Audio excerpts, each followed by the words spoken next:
Everyone, हम समझेंगे living organism के बारे में कि एक लिविंग ऑर्गेनिज्म का निर्माण जो होता है कैसे हुआ है, कैसे हमारी ह्यूमन बॉडी बनी हुई है, इसके बारे में हम आज की क्लास में समझेंगे। ये टॉपिक ग्रुप 5 हो गया, एम्स हो गया, आरआरबी हो गया, एग्जाम के लिए वेरी इंपॉर्टेंट है। तो चलिए अब हम स्टार्ट करते हैं कि एक लिविंग ऑर्गेनिज्म जो होता है कैसे बना हुआ है। सबसे पहले सेल, एटम से मिलकर सेल बनी हुई है। सेल क्या है? सेल एक स्ट्रक्चरल एंड फंक्शनल यूनिट है हमारे लाइफ की। तो कौन कौन सी सेल हो गई? जैसे कि मसल सेल, मसल सेल हो गई, नर्व सेल हो गई,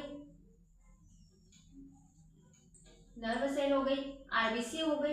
ये बहुत सारी सेल जो होती है, डब्ल्यूबीसी हो गई, बहुत सारी सेल जो होती है आपस में इकट्ठी हो जाएगी तो क्या बनेगा? टिश्यू। ग्रुप ऑफ सेल जो होती है आपस में इकट्ठी हो जाएगी तो उसे बोलेंगे अपन टिश्यू। तो टिश्यू कौन कौन से हो गए? जैसे कि epithelial tissue, connective tissue, nervous tissue, muscular tissue, बहुत सारे टिश्यू होते हैं। तो जैसे कि सबसे पहले जो है कनेक्टिव टिश्यू।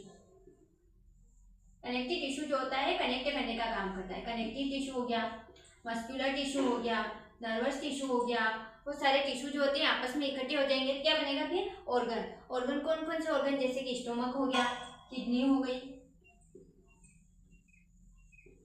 लीवर हो गया, वो सारे जो आपस में जो होते हैं ऑर्गन जो होते हैं इकट्ठे हो जाएंगे तो फिर क्या बनेगा? Organ system. सिस्टम जैसे कि ऑर्गन सिस्टम जैसे कि डाइजेस्टिव सिस्टम हो गया, रेस्पिरेटरी सिस्टम हो गया, नर्वस सिस्टम हो गया, स्केलेटल सिस्टम हो गया, एंडोक्राइन सिस्टम हो गया। वो सारे जो सिस्टम जो होते हैं आपस में इकट्ठे हो जाएंगे तो फिर क्या बनेगा? एक ह्यूमन बॉडी का निर्माण होगा। सबसे पहले डाइजेस्टिव सिस्टम का लिख देते हैं। Digestive system,